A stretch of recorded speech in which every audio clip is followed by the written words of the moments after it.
Makanan kampungan. Jangan pernah bawa rantang jelek ini ke kantorku. Bikin malu. Mas Damar berteriak di lobi kantor yang megah. Suaranya menggema memantul di dinding marmer, membuat semua mata tertuju padaku. Dia merampas rantang berisi ayam taliwang yang kumasak sejak jam 3 pagi, lalu melemparnya begitu saja ke tong sampah. Hatiku hancur berkeping-keping melihat makanan itu berserakan. Namun, Mas Damar tidak tahu satu hal. Dia tidak tahu bahwa pria tua berjas mewah yang berdiri kaku di belakangnya, menatap nanar ke arah rantang penyok itu, adalah sosok yang akan mengubah nasib kami dalam hitungan detik. Dan saat pria itu bersimpuh di kakiku sambil gemetar. Halo sobat, semoga kalian selalu sehat dan dilimpahkan rezeki yang berkah hari ini. Sebelum kita masuk ke kisah yang menguras air mata ini, coba absen dulu di kolom komentar, dari kota mana kalian menyimak cerita ini? Aroma terasi bakar dan cabai rawit yang diulek kasar memenuhi dapur kecil kontrakan kami. Jam dinding baru menunjukkan pukul 3 pagi, tapi tanganku sudah sibuk menari di atas cobek batu. Hari ini adalah hari istimewa. Hari pertama Mas Damar, suamiku, menduduki kursi manajer di perusahaan properti raksasa tempatnya bekerja selama 5 tahun terakhir. Aku menyeka peluh yang menetes di pelipis dengan punggung tangan. Senyumku tak pernah luntur meski mataku terasa berat. Ayam taliwang, gumamku pelan. Ini menu favorit Mas Damar saat kami masih pacaran dulu. Saat dia belum punya apa-apa. Saat kami masih makan sepiring berdua di warung tenda pinggir jalan. Dengan hati-hati, aku menatap potongan ayam yang sudah dibakar sempurna itu ke dalam rantang enamel bermotif bunga. Rantang ini antik, warisan satu-satunya dari almarhumah ibu angkatku. Warnanya sudah memudar di beberapa sisi. Ada sedikit penyok di bagian tutupnya karena terjatuh puluhan tahun lalu. Tapi bagiku, rantang ini adalah benda paling berharga. Ia menyimpan kehangatan yang tak bisa dibeli dengan uang. Mas Damar pasti senang, bisikku meyakinkan diri sendiri. Pukul 6 pagi, Mas Damar keluar dari kamar mandi. Aroma parfum mahalnya langsung mendominasi ruangan, mengalahkan bau bumbu dapur yang menempel di bajuku. Dia tampak begitu gagah dengan setelan jas slim fit warna abu-abu gelap, kemeja putih licin, dan jam tangan kronograf yang baru dibelinya dengan kartu kredit bulan lalu. Dia tampak seperti orang asing. Tampan, tapi dingin. Mas, sarapan dulu ya? Aku sudah siapkan nasi uduk. Dan ini. Aku mengangkat rantang enamel itu dengan antusias. Aku buatkan bekal makan siang spesial buat syukuran jabatan barumu. Mas Damar berhenti memakai dasinya. Dia menatap rantang di tanganku dengan tatapan aneh. Bukan lapar, bukan senang, tapi jijik. Salma. Suaranya datar, tanpa emosi. Kamu pikir aku kuli bangunan bawa-bawa rantang ke kantor? Aku ini manajer sekarang. Manajer makan siangnya meeting di restoran, bukan buka rantang di meja kerja. Hatiku mencelos. Tanganku yang memegang rantang sedikit gemetar. Tapi mas, ini ayam taliwang kesukaanmu. Lagi pula kalau makan di luar teruskan boros. Kita masih harus bayar cicilan mobil barumu. Damar mendengus kasar. Dia menyambar tas kerjanya, melewati meja makan tanpa menyentuh sedikit pun sarapan yang sudah kusiapkan. Simpan saja pola pikir miskinmu itu buat dirimu sendiri. Jangan bikin aku malu di depan kolega baruku dengan bau terasi dari masakanmu itu. Blam. Pintu depan dibanting keras. Aku terlonjak. Hening. Hanya suara detak jam dinding yang menemani air mataku yang perlahan menetes jatuh ke tutup rantang. Namun, aku adalah wanita yang keras kepala jika menyangkut suami.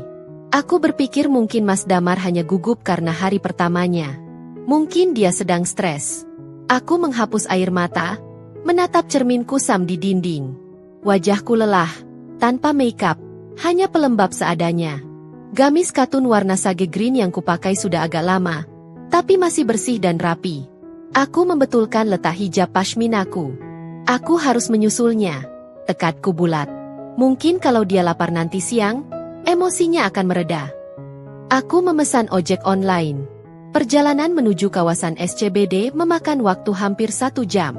Debu jalanan ibu kota menempel di wajahku, matahari menyengat kulit, tapi aku memeluk rantang itu erat-erat di pangkuan, melindunginya seolah itu adalah berlian.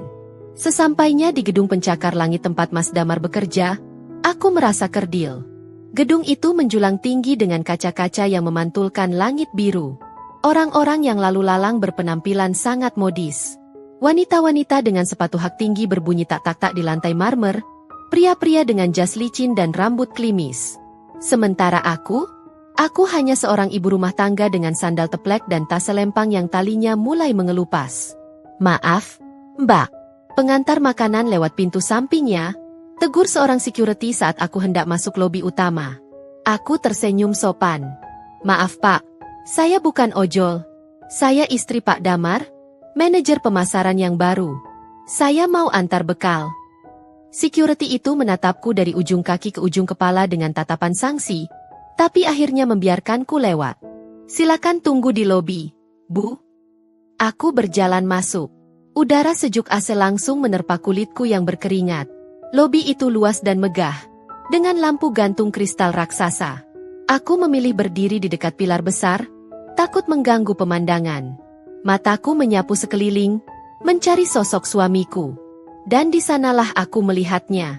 Di dekat pintu lift VIP, Mas Damar berdiri. Dia tidak sendirian. Ada seorang wanita cantik di sebelahnya. Wanita itu mengenakan blazer merah menyala yang membalut tubuh rampingnya dengan sempurna.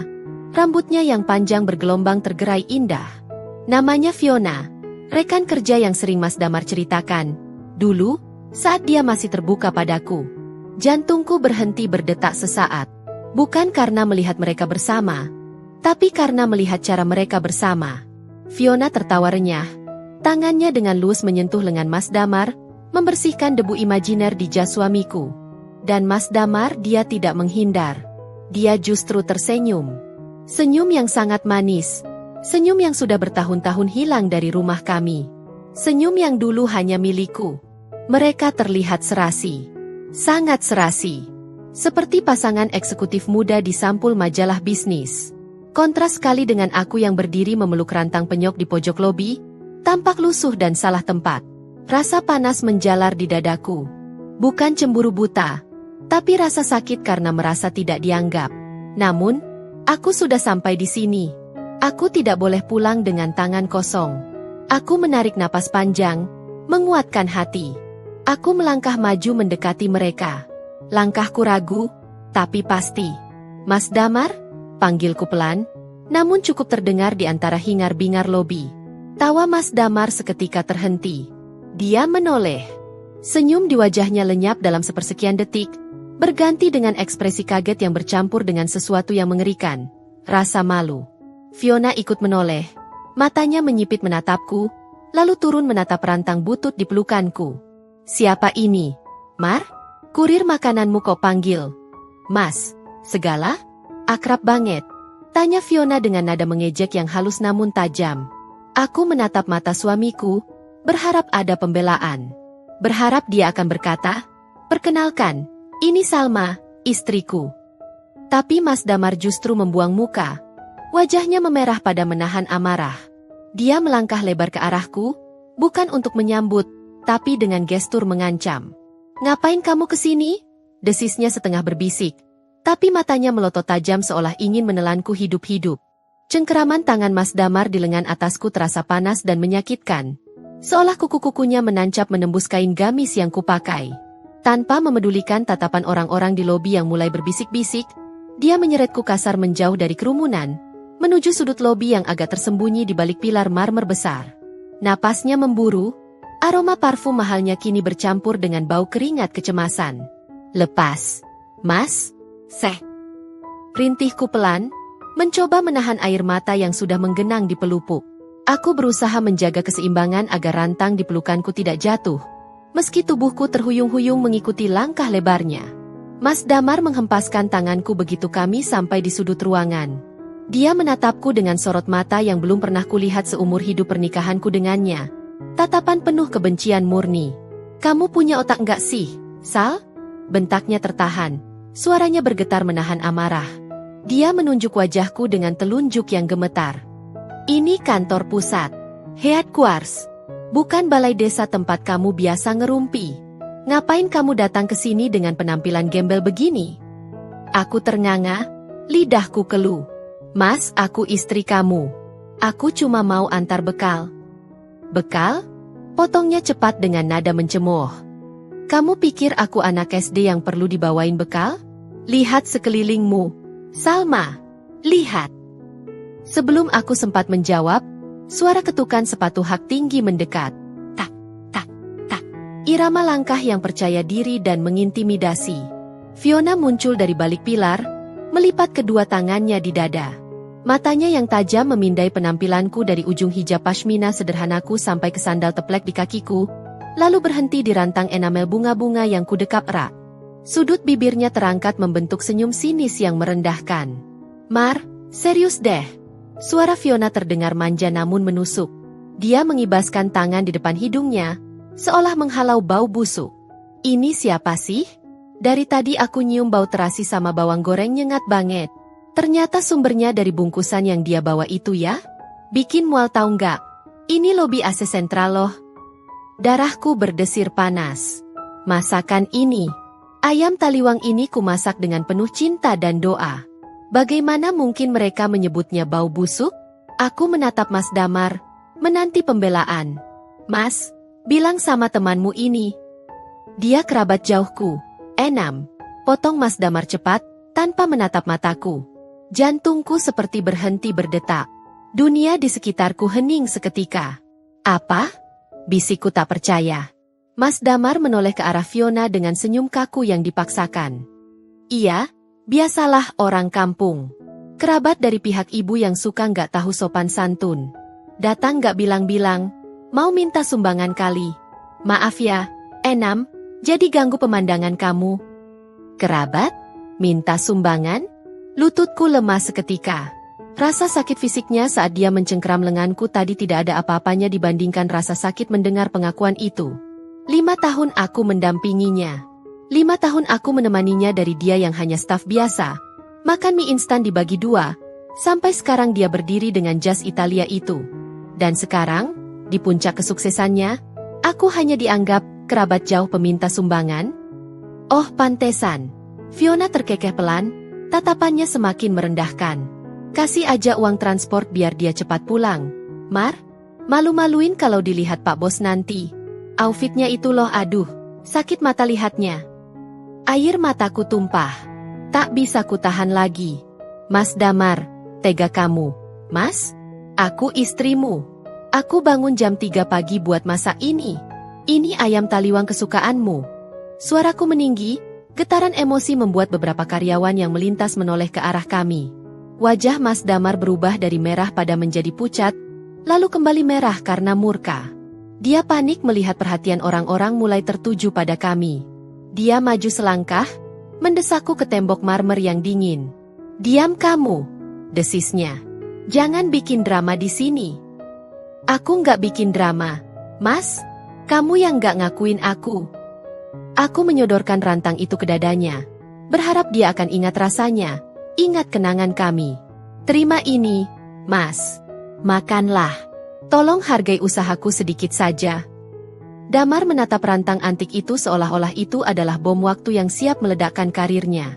Rantang enamel dengan cat yang sedikit terkelupas, kontras sekali dengan jam tangan mewahnya. Bagi Damar, rantang itu bukan simbol cinta, tapi simbol masa lalu miskin yang ingin dia kubur dalam-dalam. Simbol kegagalan. Simbol aib. Tangan Mas Damar terulur, tapi bukan untuk menerima. Dia menyambar gagang rantang itu dengan kasar dari tanganku.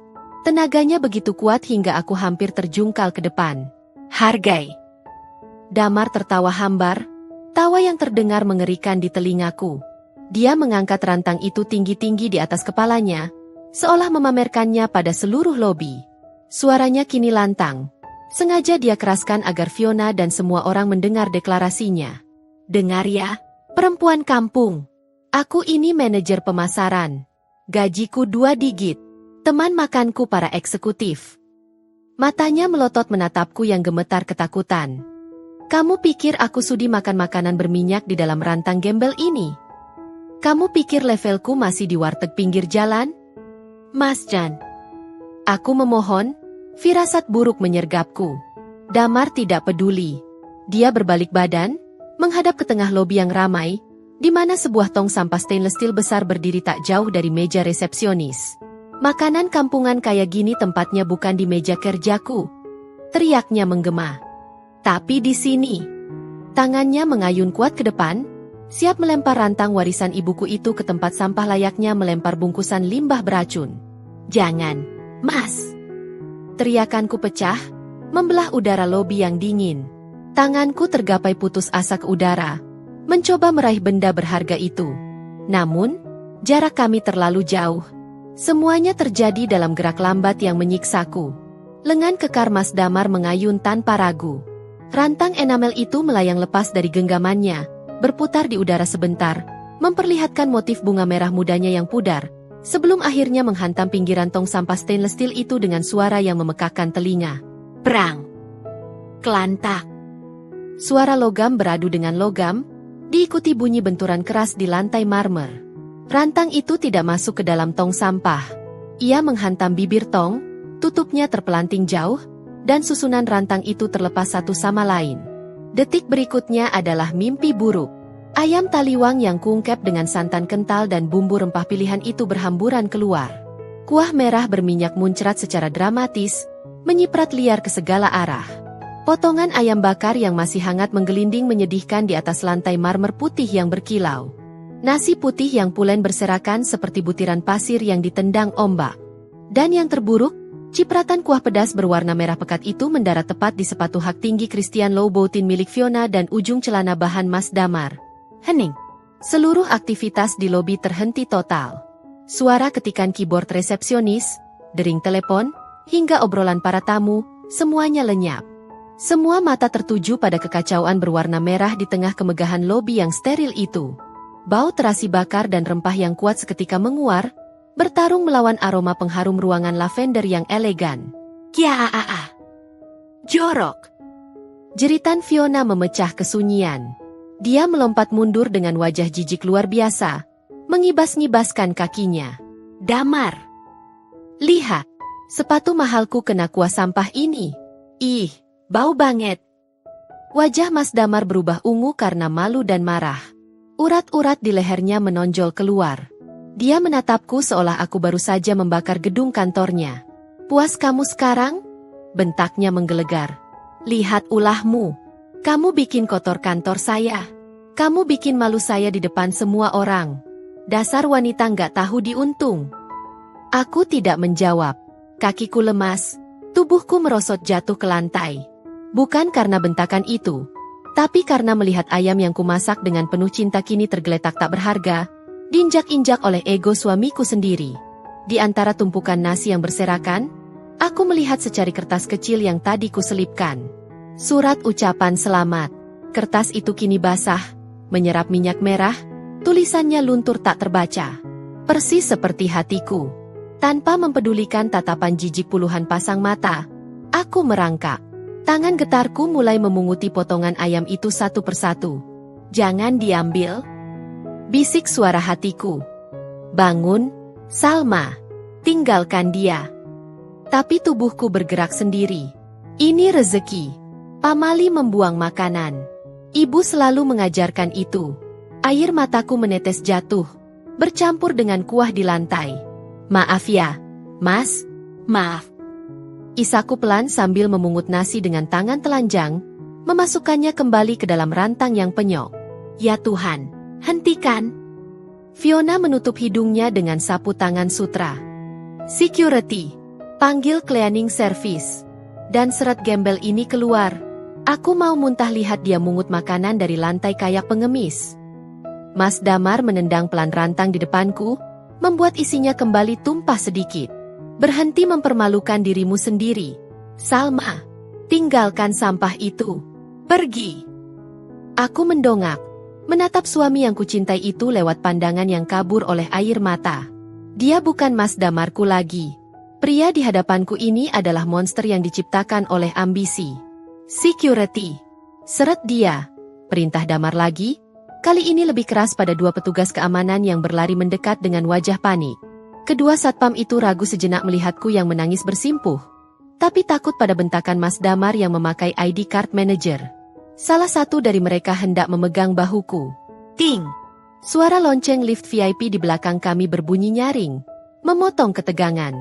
Pintu lift berwarna emas itu terbuka perlahan. Hawa dingin yang berbeda seolah mengalir keluar dari sana. Seorang pria parubaya melangkah keluar, diapit oleh dua asisten yang sibuk mencatat di tablet. Pria itu mengenakan kemeja batik tulis sutra bermotif parang rusak yang terlihat sangat mahal dan berwibawa. Pak Handoko, sang pemilik gedung, sang raja di kerajaan bisnis ini. Langkah Pak Handoko terhenti mendadak. Dia tidak melihat ke arah Damar yang langsung menegakkan punggung dengan wajah pucat pasi. Dia tidak melihat ke arah Fiona yang buru-buru menyembunyikan kakinya yang kotor. Dia juga tidak melihat ke arah satpam yang membeku. Mata tua yang tajam di balik kacamata bingkai emas itu terpaku lurus ke lantai. Tepat ke arahku. Lebih tepatnya, ke arah benda penyok di tanganku. Pak Handoko. Damar menyapa dengan suara tercekat, keringat dingin sebesar biji jagung mulai meluncur di pelipisnya. Dia buru-buru memberi kode tangan agar satpam segera menyingkirkanku. Maaf Pak, ada sedikit insiden. Ada orang gila masuk membawa sampah. Saya sedang menyuruh keamanan membereskannya. Jangan sampai mengganggu Bapak. Pak Handoko tidak menjawab. Dia bahkan tidak berkedip. Dia mengangkat tangan kanannya perlahan, memberikan gestur mutlak agar semua orang diam dan tidak bergerak. Suasana menjadi senyap mencekam. Jantungku berdegup kencang. Takut aku akan dipenjara karena mengotori lobi mewah ini. Aku menunduk dalam-dalam, memeluk rantangku erat-erat di dada, berusaha menyembunyikan noda kuah di gamisku. Tap, tap, tap. Sepatu pantofel kulit mahal itu melangkah pelan mendekatiku. Suaranya konstan, tenang, namun penuh intimidasi. Damar menelan ludah dengan susah payah, mundur selangkah memberi jalan. Langkah kaki itu berhenti tepat di depanku. Aku bisa melihat ujung sepatu Pak Handoko yang mengkilap, hanya berjarak beberapa sentimeter dari lututku yang menyentuh lantai dingin. Aku memejamkan mata, siap menerima bentakan atau usiran kasar. Namun, yang terjadi selanjutnya membuat napas semua orang tertahan. Pak Handoko perlahan menekuk lututnya. Sang CEO, orang terkaya di gedung ini, berjongkok di lantai lobi yang kotor penuh minyak. Dia mengabaikan celana mahalnya yang mungkin terkena noda. Tangannya yang keriput namun terawat gemetar hebat saat terulur ke arah dadaku. Bukan untuk menyentuhku, tapi menyentuh rantang itu. Jari-jarinya menyusuri permukaan enamel yang kasar, meraba bagian penyok ditutupnya, lalu turun ke motif bunga merah muda yang pudar. Napasnya terdengar berat, seolah paru-parunya tiba-tiba menyempit. Rantang ini. Suaranya terdengar serak, bergetar hebat menahan gelombang emosi yang tak tertahankan. Bunga peoni merah muda dan penyok di sisi kiri tutupnya. Mas Damar memberanikan diri menyela. Pak, itu cuma rantang bekas. Pak, saya akan ganti rugi biaya kebersihannya. Wanita ini memang... Diam kamu! Bentak Pak Handoko tiba-tiba tanpa menoleh. Suaranya menggelegar penuh kuasa, membuat Damar dan Fiona tersentak kaget hingga bahu mereka terangkat. Pak Handoko kembali menatap rantang itu, lalu perlahan tatapannya naik ke wajahku. Matanya basah. Ada kerinduan, rasa sakit, dan harapan yang meledak sekaligus di sana. Dia menatapku seolah melihat hantu. Nah, bisiknya lirih, air mata menetes dari sudut matanya, jatuh membasahi tanganku yang masih memegang rantang. Dari mana kamu mendapatkan rantang ini? Suara Pak Handoko yang bergetar itu menggantung di udara, menuntut jawaban. Aku menelan ludah yang terasa sepat, mencoba merangkai kata di tengah isak tangis yang masih tersisa. Jantungku berpacu liar, bukan karena takut pada kekayaannya, tapi karena sorot matanya yang begitu rapuh. Sorot mata seorang ayah yang kehilangan arah, sangat kontras dengan wibawanya sebagai raja properti. Ini punya ibu saya. Pak, jawabku terbata-bata, suaraku nyaris tak terdengar. Tanganku secara naluriah mengusap permukaan rantang yang berminyak, seolah ingin melindunginya dari tatapan intens pria asing ini. Peninggalan satu-satunya. Belum sempat Pak Handoko merespons, sebuah tangan kekar menyambar bahuku kasar, menyentakku hingga aku nyaris terjengkang ke belakang. Mas Damar. Ketakutan di wajah Mas Damar telah bermutasi menjadi kepanikan yang agresif. Dia melihat interaksi ini sebagai bencana nuklir bagi karirnya. Di otaknya, bos besarnya sedang menginterogasi kerabat udiknya tentang sampah yang dibawa masuk ke kantor. Dia harus memutus percakapan ini. Sekarang juga. Maaf 1000 kali, Pak Handoko. Damar memotong cepat, suaranya meninggi penuh kepura-puraan. Dia berdiri di depanku, memblokir pandanganku ke arah Pak Handoko, seolah menjadikan tubuhnya tameng untuk melindungi sang CEO dari polusi. Bapak tidak perlu mendengarkan bualan wanita ini, lanjut Damar cepat, napasnya memburu. Dia menoleh ke arahku dengan tatapan membunuh, lalu kembali menatap Pak Handoko dengan senyum penjilat. Dia ini agak kurang waras, Pak. Suka mengarang cerita. Rantang itu pasti dia pungut dari tempat sampah di Pasar Loak. Saya jamin dia tidak punya hubungan apa-apa dengan barang rongsokan itu. Damar kemudian menoleh ke arah security yang masih terpaku. Kalian tunggu apa lagi? Saya bilang bahwa dia keluar. Sekarang, bentaknya, urat lehernya menonjol keluar. Jangan biarkan orang gila ini mengganggu waktu berharga Pak Handoko.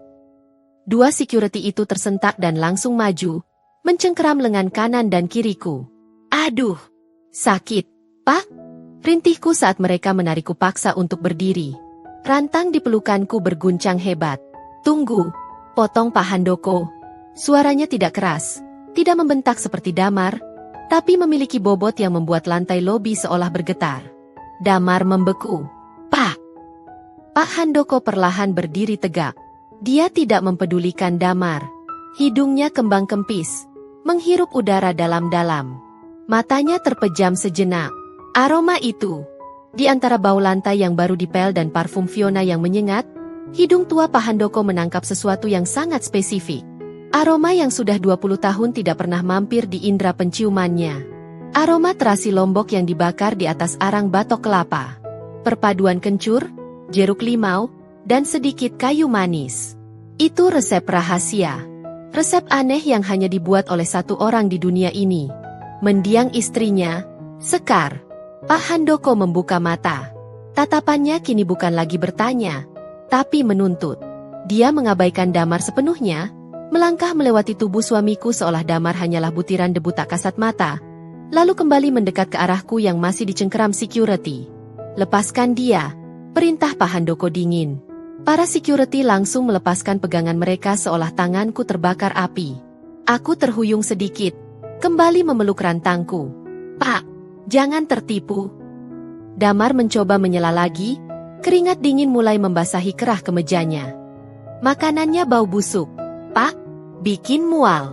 Saya akan panggil cleaning service khusus untuk mensterilkan area ini. Damar, panggil Pak Handoko tanpa menoleh. Nadanya datar, tapi membuat bulu kuduk berdiri. Satu kata lagi keluar dari mulutmu. Kamu saya pecat detik ini juga. Mulut Damar terkatup rapat seketika. Wajahnya pucat. Darah seolah terkuras habis dari kepalanya. Fiona di belakangnya menutup mulut dengan tangan. Matanya terbelalak ngeri. Suasana hening total. Pak Handoko kembali menunduk, menatap ceceran kuah merah di lantai marmer. Dia melakukan sesuatu yang membuat semua orang menahan napas. Pria terkaya itu membungkuk, mengulurkan jari telunjuknya, dan menyentuh sedikit sisa kuah ayam taliwang yang tercecer di lantai, tepat di dekat sepatuku. Dia tidak jijik. Dia justru terlihat putus asa. Dia mendekatkan jari yang berlumuran bumbu merah itu ke hidungnya, lalu dengan ragu, menyentuhkannya ke ujung lidah. Matanya langsung membelalak lebar. Tubuhnya tersentak seperti tersengat listrik. Rasa itu, pedas yang menggigit, gurih santan, dan hint rasa kayu manis yang samar namun khas. Rasa yang selalu dia rindukan di meja makan rumahnya dulu. Sebelum kebakaran besar itu merenggut segalanya. Sebelum putrinya hilang diculik di tengah kekacauan itu. Siapa? Pak Handoko mendongak menatapku. Air mata kini mengalir deras membasahi pipinya yang keriput. Suaranya pecah, penuh emosi yang meluap-luap. Siapa yang memasak ini? Jawab jujur. Nak. Siapa yang memasak ayam ini dengan campuran kayu manis? Aku gemetar melihat reaksi pria besar ini. Kenapa dia menangis karena masakanku? Saya, Pak. Jawabku lirih, bingung. Saya yang masak sendiri tadi pagi. Itu resep yang diajarkan ibu saya sebelum beliau meninggal. Ibu kamu. Pak Handoko maju selangkah lagi. Jarak kami kini begitu dekat hingga aku bisa melihat pupil matanya yang bergetar. Dia menatapku, menatap setiap inci wajahku, mencari jejak masa lalu yang hilang. Siapa nama ibumu? Ibu Halimah. Jawabku ragu. Bahu Pak Handoko merosot sedikit. Kecewa. Itu bukan nama istrinya. Tapi kemudian matanya kembali tertuju pada rantang di pelukanku. Dia ingat betul rantang itu. Dia yang membelinya di pasar antik di Solo, 3 bulan sebelum istrinya melahirkan putri mereka. Boleh saya pegang rantangnya? Pintanya. Kali ini nadanya memohon. Sangat halus, seolah dia meminta izin untuk memegang jantungku. Aku ragu sejenak, melirik Mas Damar yang berdiri kaku seperti patung lilin di belakang. Tapi melihat ketulusan di mata tua itu, perlahan aku mengulurkan rantang enamel yang kotor dan penyok itu. Tangan Pak Handoko gemetar hebat saat menerima benda itu. Dia tidak melihat bagian atasnya. Dia langsung membalik rantang itu, mencari bagian dasar pantat rantang yang gosong dan terkelupas catnya. Jantungnya berdegup kencang, menanti konfirmasi dari ingatan masa lalunya. Jika benar ini rantang itu, jika benar, dia mengusap lapisan minyak dan debu di bagian bawah rantang dengan lengan jas mahalnya tanpa peduli kotor. Di sana, terukir kasar dengan paku, 2 huruf inisial yang mulai memudar termakan karat. Handoko Asekar. Napas Pak Handoko tercekat. Waktu seolah berhenti berputar. Dia mengangkat wajahnya, menatapku dengan pandangan yang membuat lututku lemas. Pandangan seorang ayah yang baru saja menemukan belahan jiwanya yang hilang. Damar. Panggil Pak Handoko pelan, tapi suaranya tajam mengiris keheningan, penuh dengan ancaman yang mematikan. Matanya tidak lepas dariku, tapi kata-katanya ditujukan untuk suamiku. Ka, kamu bilang wanita ini siapa tadi? Kerabat jauh? Orang gila? Damar tergagap. Iya Pak. Dia cuma. Bohong. Teriakan Pak Handoko menggelegar, membuat kaca lobi seolah bergetar. Dia berbalik badan dengan cepat menghadap Damar, wajahnya merah pada menahan murka yang tak terbayangkan. Dia mengangkat rantang itu tinggi-tinggi. Kamu sebut pemilik rantang ini orang gila? Kamu sebut pembuat masakan ini sampah? Pak Handoko menunjuk wajah Damar tepat di depan hidungnya. Asal kamu tahu, Damar, resep ini dan rantang ini adalah milik satu-satunya orang yang paling berharga di hidup saya. Milik putri kandung saya yang hilang 20 tahun lalu. Mata Damar melotot hingga nyaris keluar. Fiona memekik tertahan. Pak Handoko kembali menoleh padaku, tatapannya melembut drastis, penuh harapan. Nak, coba lihat saya, pintanya lembut. Apa kamu punya bekas luka bakar berbentuk bulan sabit di lengan kirimu? Pertanyaan Pak Handoko menggantung di udara seperti petir yang siap menyambar. Bekas luka bakar berbentuk bulan sabit. Jantungku berhenti berdetak sesaat. Secara refleks, tangan kananku mencengkeram lengan kiri bagian atas yang tertutup kain gamis tebal. Rasa dingin menjalari tulang punggungku. Bagaimana dia bisa tahu? Itu adalah rahasia tubuhku yang paling intim. Cacat yang selama ini kusembunyikan di balik baju panjang karena malu. Bahkan Mas Damar pun jarang memperhatikannya karena dia selalu memintaku mematikan lampu. Bagaimana Bapak tahu?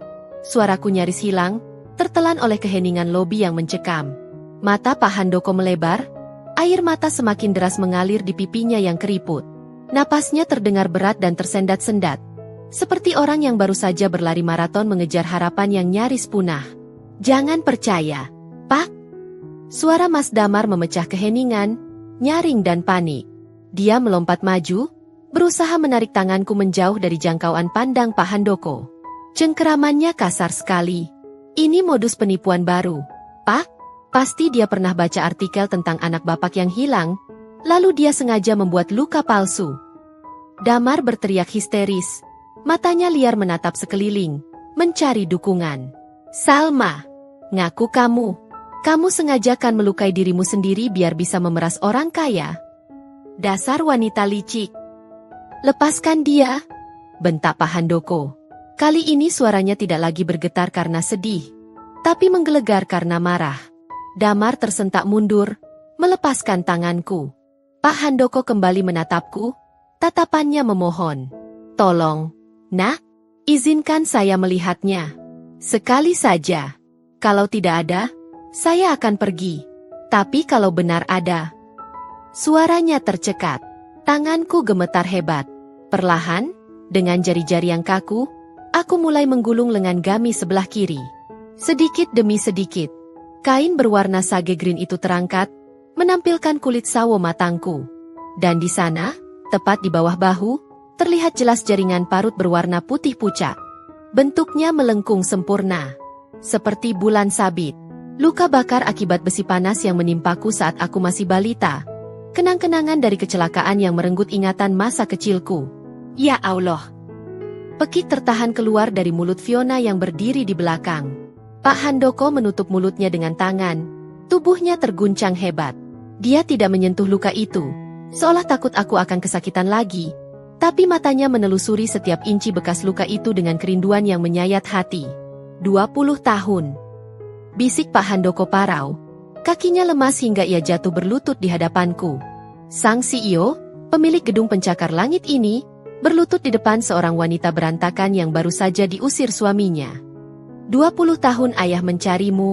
Nak, luka itu kamu dapat saat rumah kita kebakaran. Besi ayunanmu runtuh.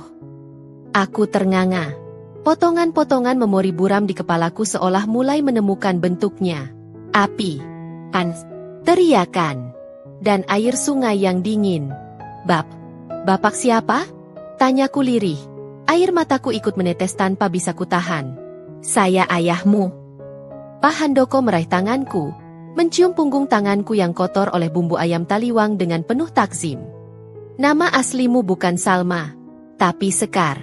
Sama seperti nama almarhumah ibumu. Damar mematung. Wajahnya bukan lagi pucat, tapi seputih kertas. Kakinya gemetar begitu hebat hingga terdengar bunyi gesekan sepatu pantofelnya di lantai. Dia menatapku, lalu menatap Pak Handoko, lalu kembali menatapku dengan horor. Mulutnya membuka dan menutup tanpa suara, seperti ikan yang kehabisan oksigen. Tidak mungkin. Desis Damar pelan, Salma itu anak pungut, dia anak orang miskin. Pak Handoko mendongak cepat, telinganya menangkap gumaman Damar. Dia berdiri perlahan, namun auranya berubah drastis.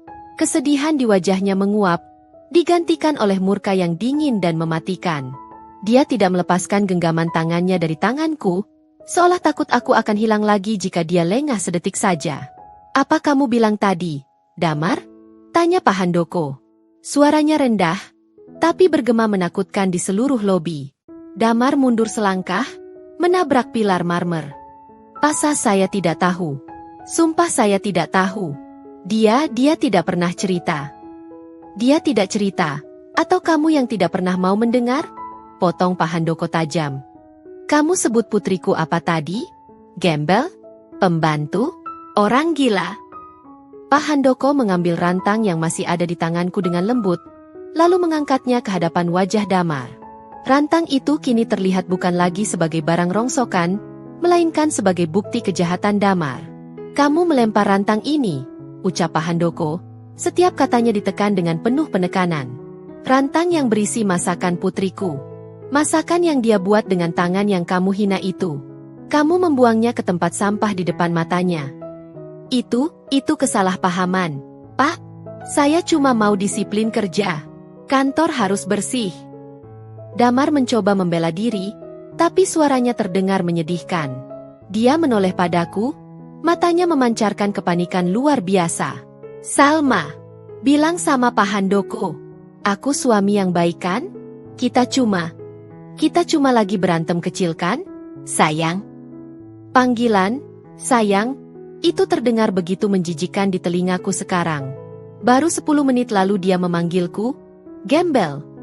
Aku menatap Damar, pria yang kucintai selama 5 tahun. Pria yang kubela mati-matian di depan teman-temanku yang bilang dia hanya memanfaatkanku. Kini, topengnya hancur total. Yang tersisa hanya seorang pengecut yang ketakutan kehilangan jabatannya. Aku tidak menjawab Damar. Aku menoleh ke Pak Handoko, pria asing yang mengaku ayahku ini. Ada kehangatan di matanya yang belum pernah kurasakan sebelumnya. Jadi benar? Suaraku bergetar. Ibu Halimah yang menemukan saya di sungai, beliau bilang saya hanyut dan rantang ini tersangkut di baju saya. Pak Handoko mengangguk cepat. Air matanya menetes lagi. Benar? Nak, benar. Rantang itu ayah belikan untuk ibumu saat hamil kamu. Itu satu-satunya benda yang selamat bersamamu. Dia kemudian berbalik menghadap seluruh karyawan yang kini berkumpul melingkar menonton drama ini. Dengan suara lantang dan penuh wibawa, Pak Handoko mengumumkan sesuatu yang membuat lutut Damar benar-benar menyerah. "Dengar semuanya!" teriak Pak Handoko. "Wanita ini, Salma, adalah putri kandung saya yang hilang. Pewaris tunggal Handoko Group yang selama ini kalian pertanyakan." Suara kaget mendengung di seluruh ruangan bagai lebah. Fiona membelalak, wajahnya kaget bukan main. Tangannya gemetar menutup mulut. Dia melirik Damar dengan tatapan jijik. Bukan jijik padaku lagi, tapi jijik pada kebodohan Damar. Damar merosot jatuh terduduk di lantai. Dunianya runtuh. Dia baru saja menghina, menyeret, dan membuang bekal istri yang ternyata adalah pemilik perusahaan tempatnya mengemis gaji. Pak Handoko menunduk menatap Damar yang bersimpuh lemas. Tatapan sang CEO begitu dingin, seolah sedang melihat kotoran yang menempel di sepatunya. "Damar Prasetya," ucap Pak Handoko datar. "Kamu baru saja dipromosikan jadi manajer pemasaran hari ini, bukan?" Damar mendongak dengan secercah harapan bodoh di matanya. Iya Pak. Saya akan perbaiki semuanya. Saya akan minta maaf pada Salma. Saya akan..." "Simpan suaramu," potong Pak Handoko. Dia merogoh saku jasnya, mengeluarkan ponsel, dan menekan satu tombol panggil cepat. Matanya tidak lepas dari wajah Damar yang berkeringat dingin. "Halo, keamanan pusat?" ucap Pak Handoko ke ponselnya. Suaranya tenang namun mematikan. "Tutup semua akses keluar gedung. Dan panggil tim audit keuangan sekarang juga ke ruangan saya." Pak Handoko mematikan telepon, lalu tersenyum tipis. Senyum yang membuat darah Damar membeku. "Sebelum saya memecatmu karena menghina putriku, saya ingin tahu." Pak Handoko menunjuk jam tangan kronograf mewah di pergelangan tangan Damar. "Dari mana kamu punya uang untuk membeli jam seharga 50 juta itu? Padahal gajimu sebagai staf senior bulan lalu belum cukup? Dan dari mana kamu punya uang untuk menyewa apartemen mewah yang kamu tempati bersama wanita berbaju merah itu?" Fiona tersentak kaget, namanya terseret. "Kita akan buka-bukaan hari ini, Damar. Di sini. Sekarang." Kalimat itu jatuh seperti vonis mati. Suasana lobi yang tadinya penuh bisik-bisik penasaran kini senyap mencekam, seolah oksigen di ruangan itu tersedot habis oleh aura dominasi Pak Handoko. Hanya suara bip pelan dari tablet asisten Pak Handoko yang terdengar, sebuah suara digital yang menandakan data-data kelam sedang digali.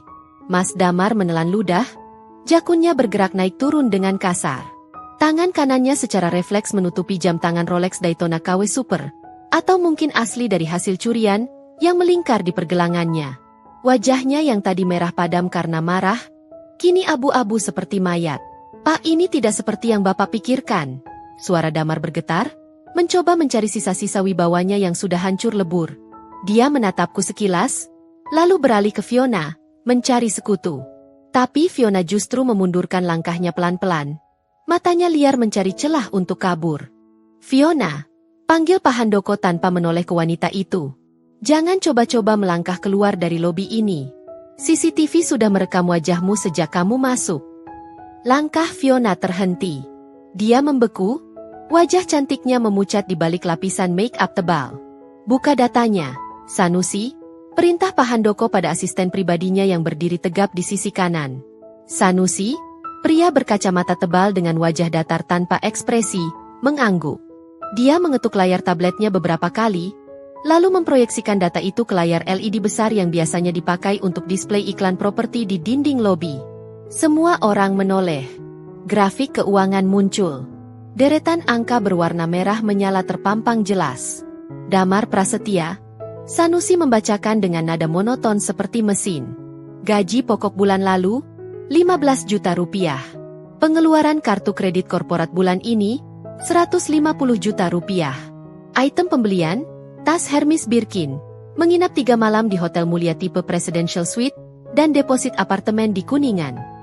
Suara Sanusi berhenti, membiarkan fakta itu meresap ke dalam benak setiap orang di sana. "Aku merasa duniaku berputar. Kakiku yang lemas tak mampu menopang tubuhku lagi, membuatku harus berpegangan pada lengan jas Pak Handoko, ayahku, ayah kandungku. Tas Hermes?" bisikku lirih, rasa perih mengiris ulu hati. Ingatanku melayang ke kejadian seminggu lalu. Saat aku meminta uang belanja tambahan Rp50.000 untuk membeli beras yang habis. Mas Damar memaki-maki aku, menyebutku boros, menyebutku tidak tahu diri karena beras sekarung cepat habis. Padahal dia menghabiskan ratusan juta untuk wanita lain. Mas, suaraku parau. Kamu bilang perusahaan lagi potong gaji. Kamu bilang kita harus hemat sampai aku cuma makan nasi garam yang kamu buang tadi. Damar tidak menjawab. Matanya menatap nanar ke layar LED besar itu. Bukti dosanya terpampang nyata. Itu biaya entertain klien, Pak. Damar mencoba berkilah. Suaranya melengking panik. Fiona itu klien potensial. Saya harus menjamu dia agar dia mau investasi. Oh. Pak Handoko menoleh ke arah Fiona yang kini gemetar hebat. Nona Fiona, apa benar Anda klien? Atau Anda simpanan karyawan saya yang dibiayai pakai uang perusahaan saya? Fiona panik. Dia melihat Damar yang sudah tamat riwayatnya. Lalu melihat Pak Handoko yang memegang kuasa penuh. Insting bertahan hidupnya mengambil alih. Wanita berbaju merah itu tiba-tiba menunjuk wajah Damar dengan jarinya yang lentik. Dia bohong. Pak, saya nggak tahu apa-apa. Jerit Fiona histeris, suaranya memekakkan telinga. Damar bilang dia pemilik saham di sini. Dia bilang dia masih bujangan. Dia yang ngejar-ngejar saya. Pak, dia bilang istrinya di kampung sudah tua dan jelek. Makanya dia cari pendamping yang selevel. Fiona, bentak Damar, matanya melotot tak percaya. Kamu bilang kamu cinta sama aku. Cinta? Fiona tertawa sinis, tawa yang terdengar sumbang. Siapa yang mau cinta sama penipu miskin kayak kamu kalau tahu aslinya? Aku mau sama kamu karena tas-tas mewah itu. Kalau tahu itu hasil korupsi, aku ogah. Jangan bawa-bawa aku ke penjara. Pengakuan itu menghantamku lebih keras daripada bentakan Damar tadi. Istrinya di kampung sudah tua dan jelek. Jadi begitu cara dia mendeskripsikan aku? Istri yang setia menemaninya dari nol. Istri yang rela tangannya kasar karena mencuci bajunya setiap hari tanpa mesin cuci. Air mataku kering seketika. Rasa sedih itu perlahan bermutasi menjadi sesuatu yang lain. Sesuatu yang dingin dan keras di dalam dada. Pak Handoko merasakan perubahan pada tubuhku. Dia merangkul bahuku erat, memberikan kekuatan yang selama ini tak pernah kupunya. Cukup, potong Pak Handoko dingin. Dia menatap Damar yang kini berdiri sendirian, dikhianati oleh selingkuhannya sendiri, ditelanjangi aibnya di depan ratusan karyawan. Sudah jelas, Damar. Kamu bukan hanya membuang makanan putriku. Kamu membuang harga dirimu sendiri. Pak Handoko memberi isyarat tangan. Sanusi, bekukan semua aset atas nama Damar Prasetya. Blokir aksesnya ke semua rekening bank. Dan tarik mobil dinas yang dia pakai. Jangan, Pak. Damar menjerit. Dia berlari menerjang ke arah kami, hendak bersimpuh di kaki Pak Handoko. Pak, saya mohon.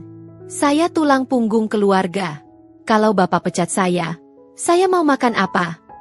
Dua security dengan sigap menahan tubuh Damar sebelum dia bisa menyentuh ujung celana Pak Handoko. Damar meronta-ronta seperti binatang yang terperangkap. Salma! Salma tolong aku! Damar beralih padaku, matanya basah oleh air mata buaya. Sayang, kamu istri solehah kan? Kamu diajarkan untuk memaafkan suami kan? Maafkan Mas. Dek. Mas hilaf. Mas janji akan putusin Fiona sekarang juga. Kita pulang ya? Kita makan ayam taliwang buatanmu lagi. Aku janji akan makan sampai habis. Mendengar dia menyebut ayam taliwang, perutku mual. Dia pikir masakanku adalah tombol reset yang bisa dia tekan kapan saja? Aku melepaskan rangkulan ayah perlahan. Aku melangkah maju, mendekati Damar yang ditahan satpam. Jarak kami hanya 1 meter. Aku bisa mencium bau parfum mahalnya yang kini bercampur bau keringat ketakutan. Aku menatap matanya dalam-dalam. Mas, ucapku pelan, tapi terdengar jelas di keheningan lobi. Iya, sayang, kamu maafin Mas kan? Damar tersenyum penuh harap. Senyum manipulatif yang dulu selalu berhasil meluluhkanku. Aku menggeleng pelan. Ayam taliwang itu sudah kamu buang ke tempat sampah, Mas. Sudah kotor. Sudah diinjak orang. Aku menarik napas panjang, lalu melanjutkan dengan suara yang lebih tegas. Sama seperti pernikahan kita. Wajah Damar jatuh. Harapannya hancur. Salma. Desisnya. Tiba-tiba, pintu kaca lobi terbuka kasar. Beberapa pria berseragam polisi masuk dengan langkah tegap, dipimpin oleh seorang perwira. Suara sepatu bot mereka beradu keras dengan lantai marmer. "Selamat siang, Pak Handoko," sapa perwira itu tegas. "Kami menerima laporan tentang penggelapan dana. Mana tersangkanya?" Pak Handoko menunjuk Damar dengan dagunya. Saat polisi memborgol tangan Damar, dia meronta histeris. "Ini salah paham. Salma, istriku. Jangan biarkan mereka bawa aku. Aku suamimu." "Tunggu, Pak Polisi." Selah Sanusi tiba-tiba sambil menatap tabletnya dengan kening berkerut dalam. "Ada satu transaksi lagi yang baru saja terkonfirmasi, Bang." Sanusi mendongak, menatap Damar dengan pandangan yang lebih tajam dari sebelumnya. "Pak Handoko, Bu Salma, sepertinya Damar tidak hanya menggelapkan uang perusahaan." Sanusi memutar tabletnya ke arah kami. "Sertifikat tanah warisan rumah panti asuhan tempat Bu Salma dibesarkan baru saja digadaikan ke rentenir atas nama Damar Prasetya kemarin sore. Dan uangnya..." Sanusi menelan ludah. "Uangnya sudah ditransfer ke rekening dealer mobil sport pagi ini." Aku ternganga. Tanah panti? Tanah tempat Ibu Halimah dimakamkan? Tanah tempat adik-adik angkatku bernaung? Damar! Jeritanku pecah, bukan karena sedih, tapi karena murka yang tak tertahankan. Damar yang sudah setengah diseret polisi menoleh, wajahnya menyeringai aneh, seringai orang yang sudah kehilangan akal sehat. "Kenapa?" "Itu hak aku sebagai suami," teriak Damar gila. "Harta istri adalah harta suami. Panti asuhan itu cuma beban. Mending dijual buat masa depan kita." "Masa depan kita katamu?" Pak Handoko maju. Wajahnya merah pada menahan amarah yang bisa membakar gedung ini. Dia mencengkeram kerah baju Damar yang sudah diborgol. "Bawa dia pergi." Tapi sebelum itu, Pak Handoko mendekatkan wajahnya ke telinga Damar, berbisik namun cukup keras untuk didengar Fiona dan aku. "Asal kamu tahu, Damar, Salma bukan hanya pewaris perusahaanku, tapi dia juga pemegang hak veto atas seluruh aset keluarga, termasuk apartemen yang kamu tinggali bersama pelacurmu itu." Mata Damar melotot.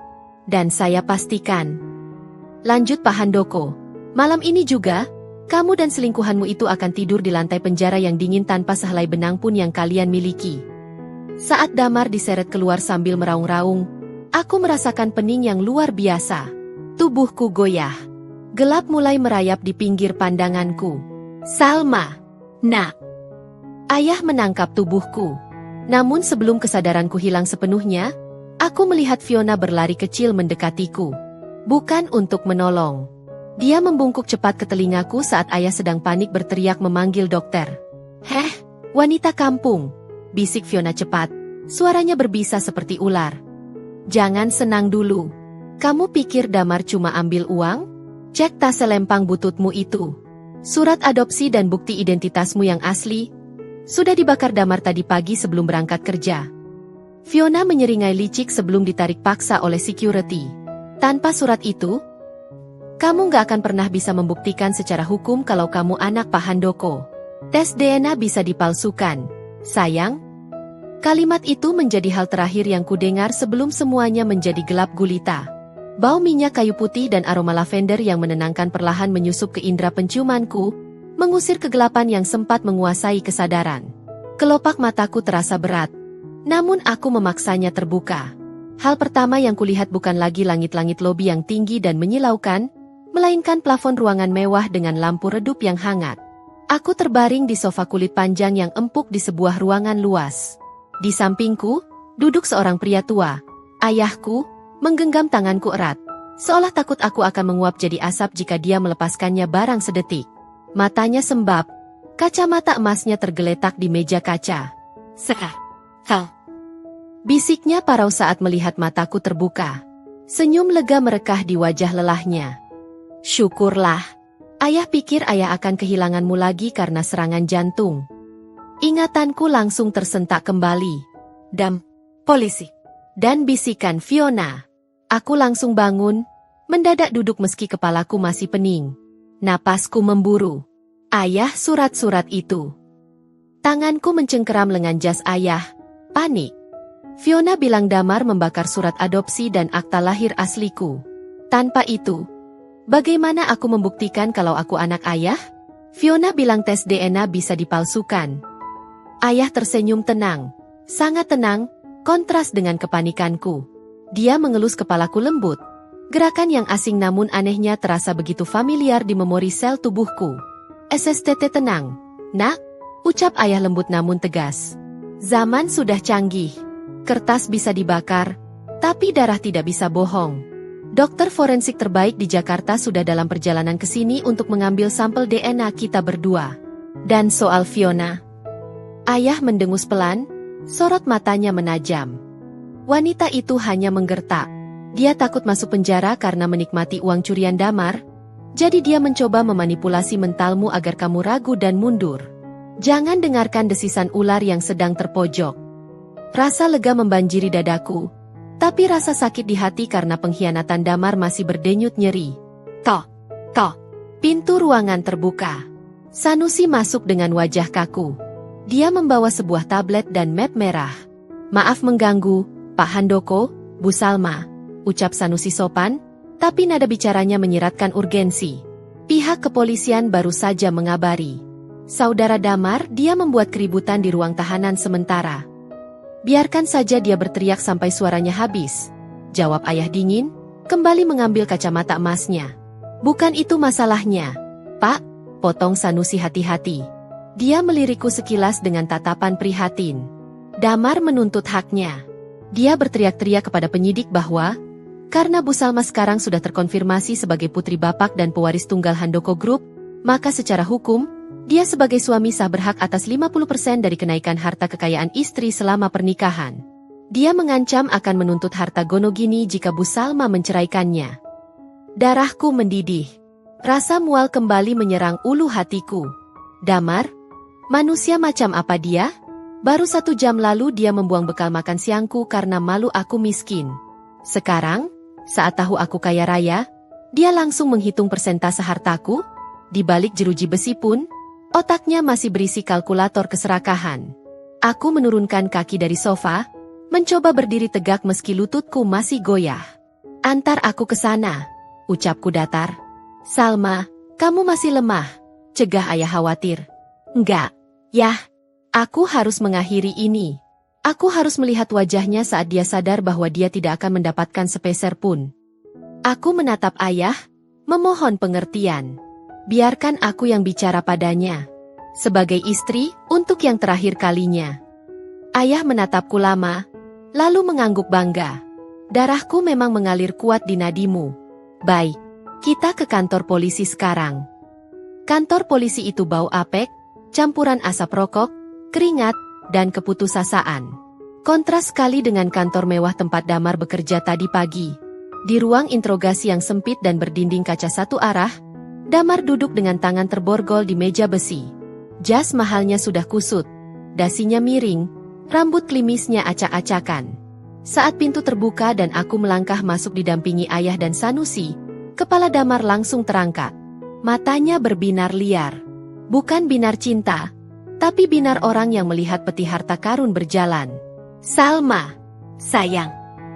Damar mencoba berdiri, tapi ditahan oleh polisi yang berjaga. Dia kembali duduk, mencondongkan tubuhnya ke depan. Syukurlah kamu datang. Mas tahu kamu gak akan tega biarin suamimu membusuk di sini. Bilang sama papamu, suruh cabut laporannya. Kita kan keluarga sekarang.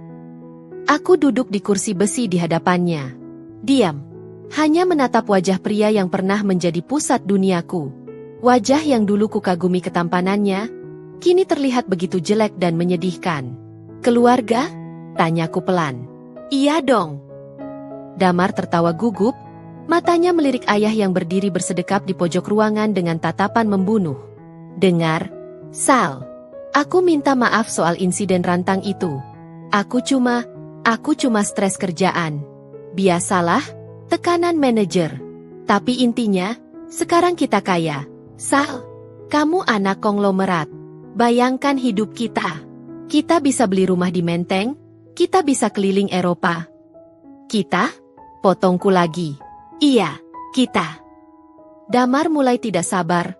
Nada suaranya berubah menuntut. Ingat Salma, di mata hukum kita masih suami istri. Harta yang kamu dapat setelah menikah adalah harta bersama. Jadi setengah kekayaan Handoko Group yang jatuh ke namamu, itu juga milikku. Aku berhak.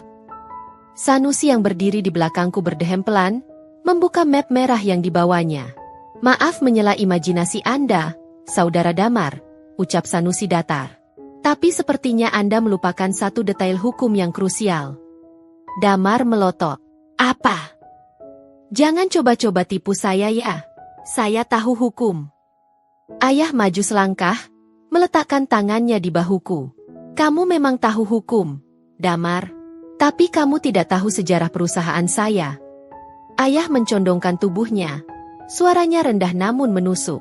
Aset Handoko Group tidak pernah diatasnamakan perorangan sejak putri saya hilang 20 tahun lalu. Semua aset, saham, dan properti, saya masukkan ke dalam sebuah blind trust dan yayasan amal atas nama Sekar Wangi.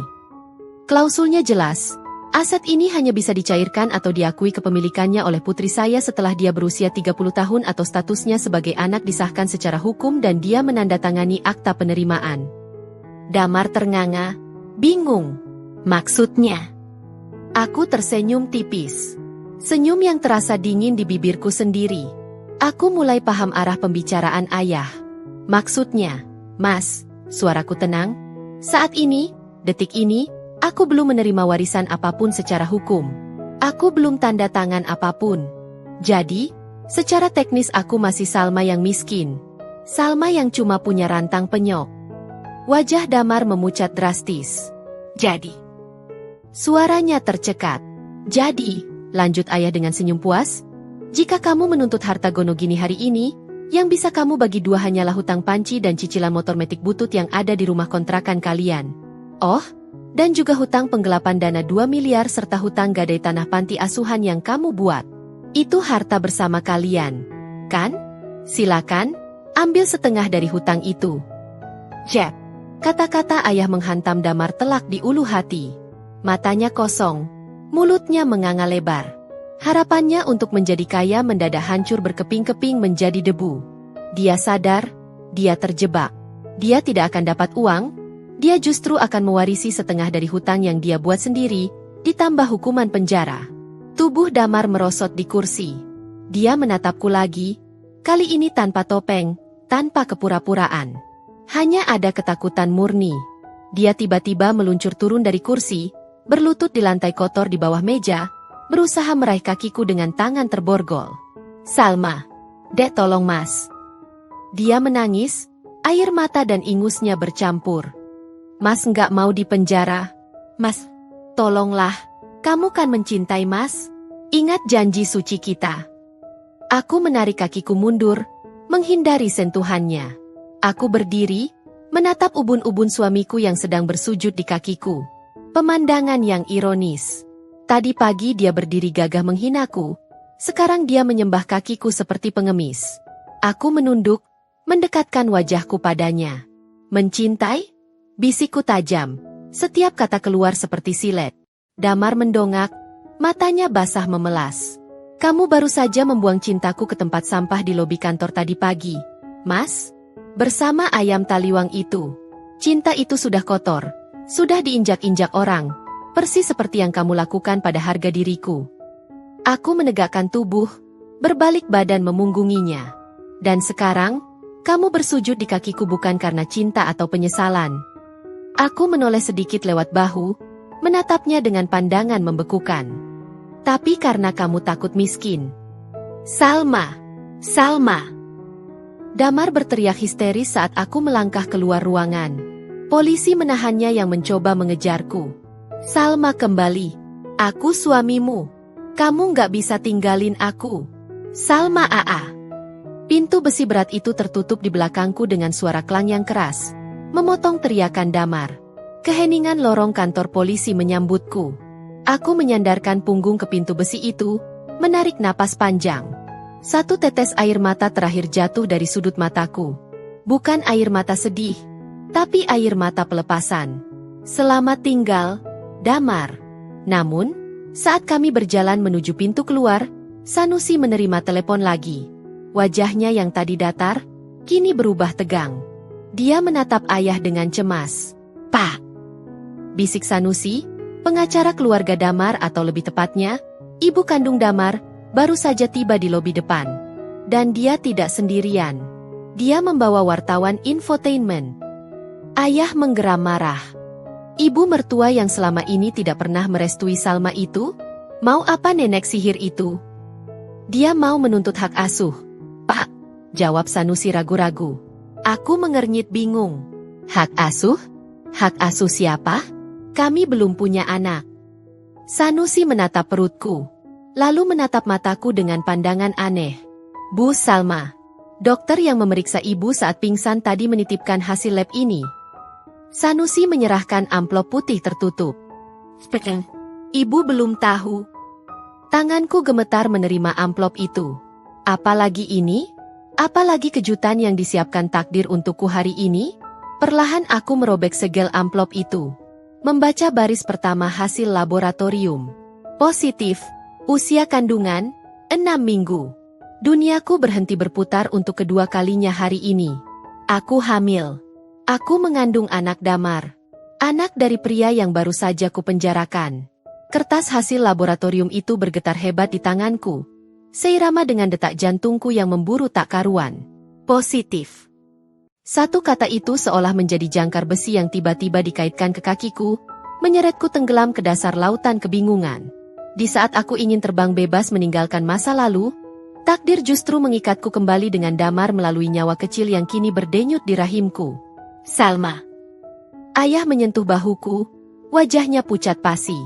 Dia melirik perutku, lalu menatap mataku dengan campuran rasa bahagia sekaligus ketakutan. Ini benar." Aku tidak sempat menjawab. Belum sempat aku memproses rasa syok ini, suara keributan di lobi depan kantor polisi meledak seperti pasar yang rusuh. "Minggir! Jangan halangi saya. Saya ibu kandungnya." Suara lengkingan wanita tua yang sangat kuhafal itu menembus dinding kaca. Itu suara Ibu Ratna, ibu mertuaku. Wanita yang selama 5 tahun ini selalu memandangku dengan ujung matanya, yang selalu menyindir bahwa aku wanita mandul pembawa sial karena tak kunjung memberinya cucu. Pintu kaca lobi terbuka kasar. Puluhan kilat lampu blitz kamera wartawan langsung menyambar-nyambar, menyilaukan mata. Di tengah kerumunan itu, Ibu Ratna menerobos masuk dengan gaya dramatis, diikuti seorang pengacara berwajah licik dan dam. Ternyata polisi sedang menggiring Damar keluar dari ruang interogasi menuju mobil tahanan di lobi depan saat ibunya datang. Momen yang sangat pas, atau mungkin sudah diatur. Itu dia. Ibu Ratna menunjuk wajahku dengan telunjuknya yang memakai cincin emas besar-besar. Dia berteriak ke arah kamera wartawan yang berebut mengambil gambar. "Lihat wanita itu. Lihat menantu durhaka yang menjebloskan suaminya sendiri ke penjara. Dia wanita ular. Setelah kaya, dia buang anak saya." Damar yang tangannya terborgol, melihat ibunya datang bak pahlawan kesiangan, langsung mendapatkan tenaga baru. Dia meronta dari pegangan petugas. "Ibu! Bu! Tolong Damar, Bu! Salma jahat. Dia selingkuh sama Pak Tua itu dan fitnah aku," teriak Damar, memutarbalikan fakta tanpa rasa malu sedikit pun. Darahku mendidih. "Pak Tua?" Dia menyebut ayahku, pemilik perusahaan tempat dia mencari nafkah, sebagai selingkuhanku. Ayah maju selangkah, pasang badan di depanku. Aura wibawanya membuat beberapa wartawan mundur takut. "Jaga mulutmu, Nyonya, atau saya beli mulutmu sekalian dengan harga dirimu." Ibu Ratna tidak gentar. Dia adalah tipe wanita yang urat malunya sudah putus demi uang. Dia melangkah mendekati kami, matanya nyalang penuh kebencian. "Heh, Pak Tua, jangan mentang-mentang kayak Anda bisa seenaknya. Damar itu anak baik-baik. Salma yang menggodanya dulu. Dan sekarang, kalian mau menceraikan Damar tanpa pesangon? Langkahi dulu mayat saya." Ibu Ratna meludahi lantai di dekat sepatu ayah. Aku meremas kertas hasil lab di tanganku. Ingin rasanya aku merobek mulut mereka. Tapi gerakan tanganku itu justru menarik perhatian mata jeli Ibu Ratna. Mata tua yang dilapisi eyeliner tebal itu turun ke tanganku, lalu melihat kop surat rumah sakit di kertas yang kupegang. Insting predatornya menyala. Sebelum aku sadar, tangan keriputnya menyambar kertas itu dengan cepat. "Apa ini?" desisnya. "Jangan!" teriakku, tapi terlambat. Ibu Ratna membaca tulisan di kertas itu. Sedetik, 2 detik, ekspresi wajahnya berubah drastis. Dari kebencian yang meluap-luap, tiba-tiba matanya membelalak lebar, bersinar dengan kilatan keserakahan yang jauh lebih mengerikan daripada kemarahan. Mulutnya menyeringai lebar, memperlihatkan gigi emasnya. Dia berbalik ke arah wartawan dan Damar sambil melambaikan kertas itu tinggi-tinggi seperti bendera kemenangan. "Hamil!" teriak Ibu Ratna histeris kegirangan. "Damar, istrimu hamil. Kamu akan jadi ayah." Damar yang sedang diseret polisi menuju pintu keluar seketika berhenti meronta. Dia mematung. Matanya menatap ibunya, lalu beralih ke perutku yang masih rata. "Hamil?" gumam Damar. Otak liciknya berputar cepat. Sangat cepat. Tiba-tiba, wajah Damar berubah. Air mata buayanya tumpah lagi. Dia menjatuhkan dirinya ke lantai, bersujud ke arahku di depan puluhan kamera. "Alhamdulillah! Ya Allah, anakku!" Damar berseru lantang, sandiwara kelas Oscar dimulai. "Salma, sayang, kenapa kamu tega memenjarakan ayah dari anakmu? Kasihan bayi kita, nak, masa dia lahir saat papanya di penjara?" Ibu Ratna langsung menyambar umpan itu. Dia berlari memeluk Damar, lalu berbalik menatapku dengan tatapan menuntut. "Dengar itu, Salma!" bentak Ibu Ratna. "Di dalam perutmu itu ada darah daging keluarga Prasetya. Itu cucu saya, pewaris sah saya." Dia mendekatiku lagi. Kali ini nadanya berubah manis namun berbisa. "Kamu tidak bisa menceraikan Damar sekarang. Hukum dan agama melarang menceraikan istri yang sedang hamil. Dan ingat, anak itu butuh bapak.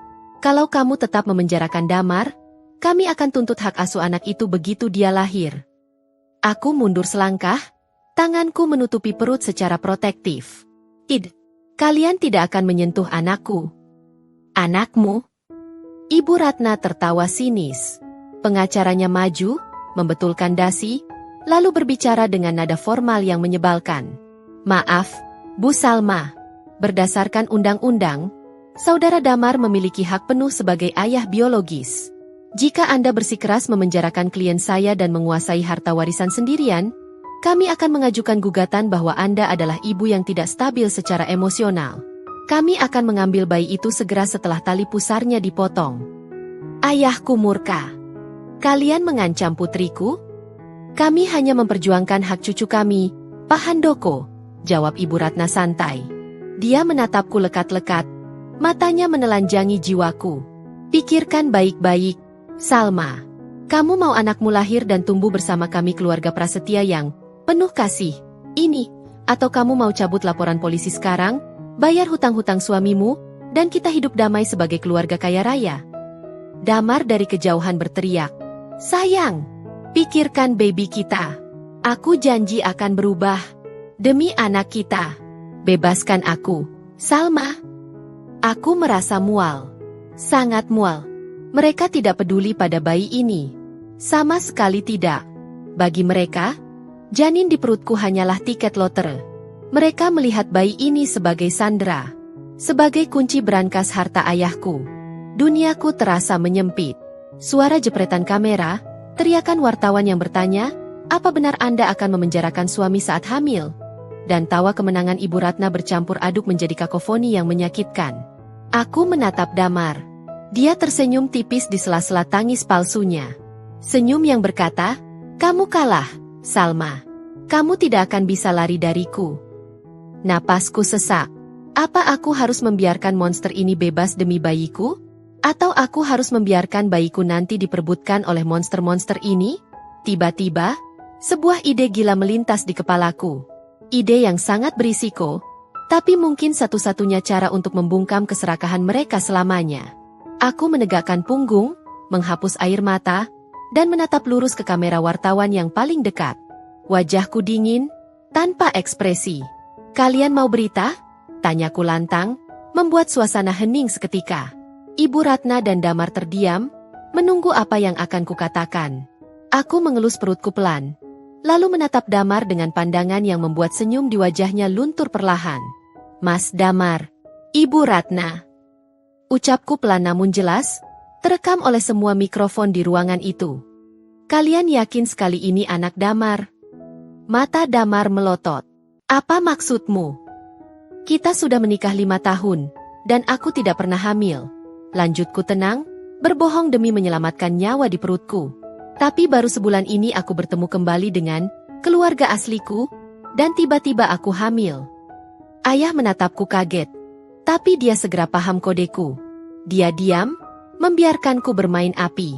Apa kalian mau tes DNA janin ini sekarang? Tantangku dengan senyum misterius yang mematikan. Karena setahu saya, Mas Damar itu mandul sejak kecelakaan motor 3 tahun lalu. Bukankah begitu, Bu Ratna? Dokter keluarga kalian sendiri yang bilang. Wajah Ibu Ratna pucat pasi. Rahasia aib keluarga mereka yang selama ini ditutupi rapat-rapat, baru saja kubuka di depan umum. Damar ternganga. Salma, kamu gila. Jadi, Mas, aku maju selangkah mendekati Damar yang membeku. Kalau kamu bersikeras ini anakmu dan mau menuntut hak asuh silakan. Tapi kalau hasil tes DNA nanti membuktikan sebaliknya di depan media, bukan cuma kamu dipenjara karena korupsi. Tapi seluruh Indonesia akan tahu bahwa kamu mengakui anak orang lain demi harta. Aku mencondongkan wajahku, berbisik dingin. Masih mau mengakui ini anakmu, Mas? Atau mau kita buka rekam medis kemandulanmu sekarang juga? Keheningan yang mencekam kembali menyergap lobi kantor polisi itu. Pertanyaanku barusan berdengung di udara seperti lebah yang menyengat, membekukan semua gerakan. Para wartawan menurunkan kamera mereka sedikit, saling berpandangan dengan mata terbelalak, menanti jawaban dari drama keluarga paling panas tahun ini. Rekam medis? Gumam Ibu Ratna, wajahnya yang tadi merah padam karena marah, kini berubah pias seperti mayat yang kehabisan darah. Bibirnya gemetar. Dia tahu sesuatu.